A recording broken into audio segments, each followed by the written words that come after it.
Welcome back. You're watching 101. We're speaking with renowned chef Anton Mosimann.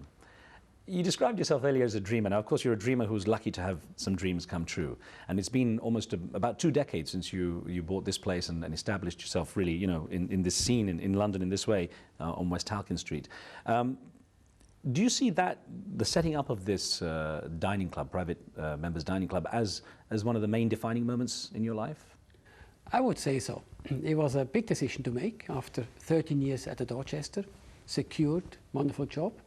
But I wanted more. I wanted to do other things. And I was then about 40 years of age and said, no, that's it. So let's go solo.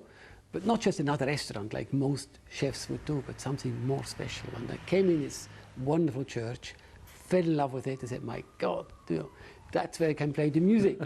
And here I am, 20 years later, still playing music and still enjoying myself very, very much. Heavenly cuisine in a former church. Yeah, that's now, right. Who's graced your table? Because you've had some amazing people through here. I've been extremely lucky, wonderful, that so many well-known people coming through the door, from prime ministers to kings to queens. But you know, anybody else? I mean, 2 years ago I cooked a meal for the homeless. I cooked for 250 people a Christmas lunch in the city, which equally gives me a lot of satisfaction.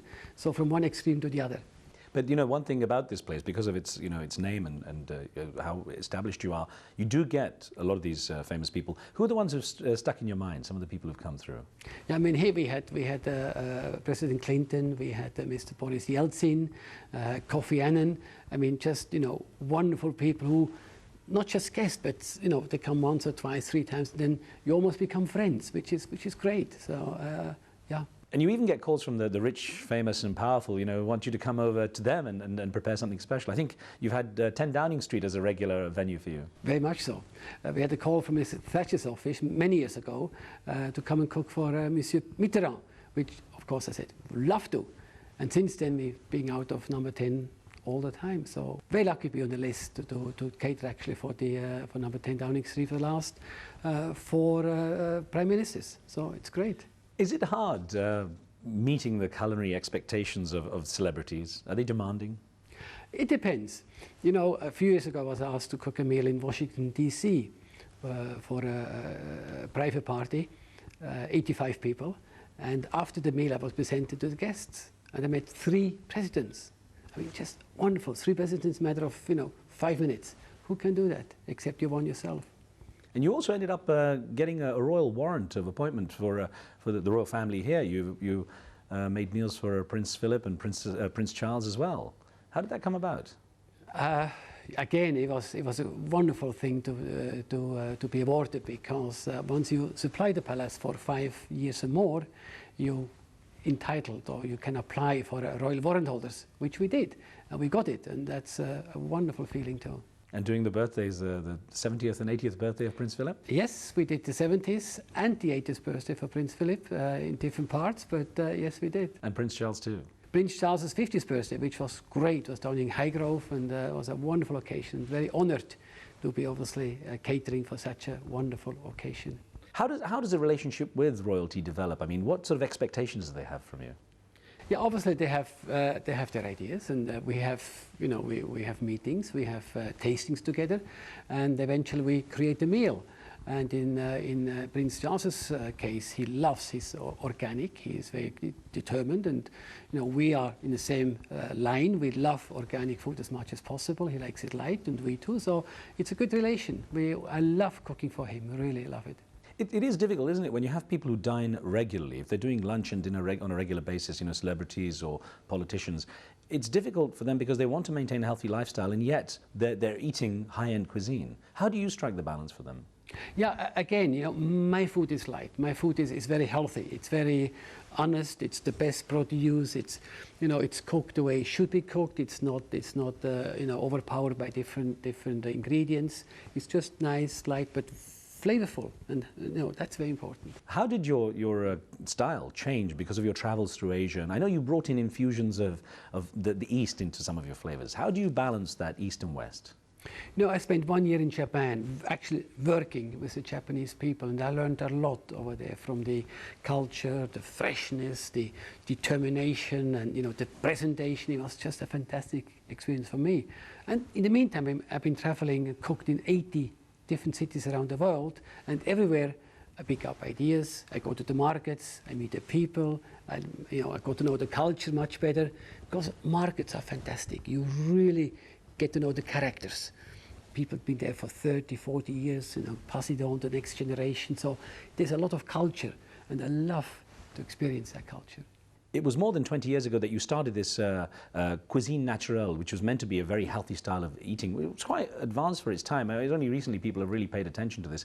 But it's meant to be healthy without some of the ingredients that are bad for you, so to speak. But can food be fully tasteful without things like butter, for example?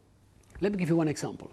Take a scallop, a fresh scallop out of the shell. You just open the shell, you clean it, you slice it, you eat a piece of scallop. Wonderful. The flavor, the sweetness, the tenderness is just incredible. You can't beat it. Then how often have you had a scallop cooked in a sauce, full of cream, full of butter, full of alcohol? The poor scallops, the flavor is gone. You know, that's a good example. So take the freshest ingredients, but do as little as possible with it.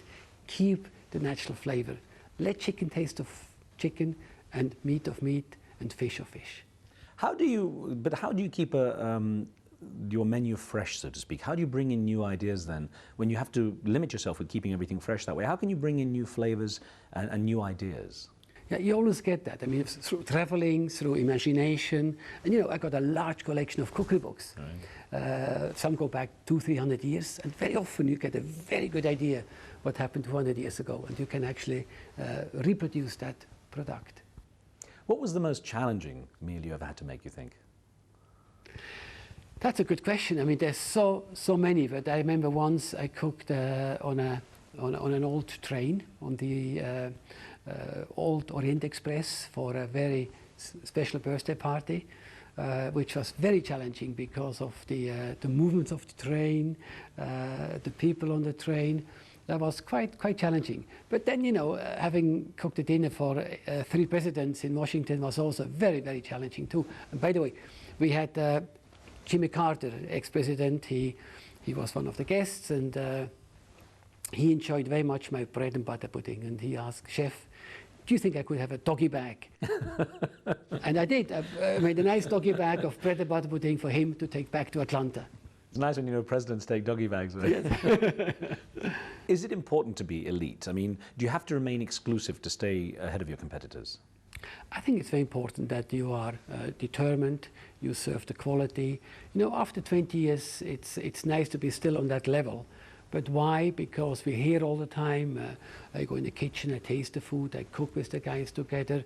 The moment you look away, you walk away, it's not that easy. And you know, having achieved a certain standard, people expect that standard all the time.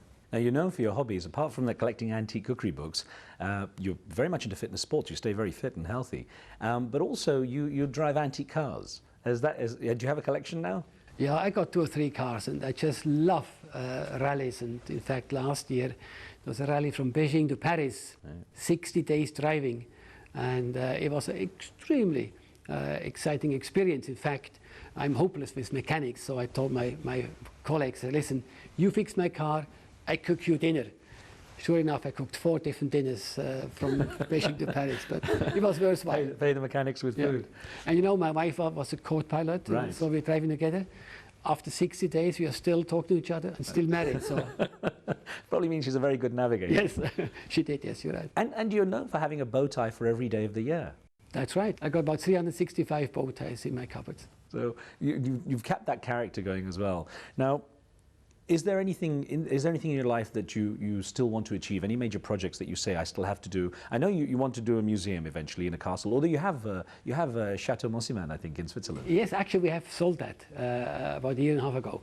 But still, you're right. I love to have a chateau, a kind of a museum for my books, for my medals, over 50 gold medals, which I won over the years. I would love to display them, all the diplomas. it could be a fantastic exhibition. So hopefully one day I'll find the right house and the right location. And of course, you've built an international name for yourself. How would you like to be remembered? What would you like your legacy to be? I think as a cook, foremost as a cook, I love cooking. And as I said before, once a cook, always a cook. But then, yeah, as a chef and somebody who gives pleasure to other people, I think that would be a wonderful thing to be remembered, and hopefully as a gentleman. Anton Mosimann, thank you very much for your time. Thank you.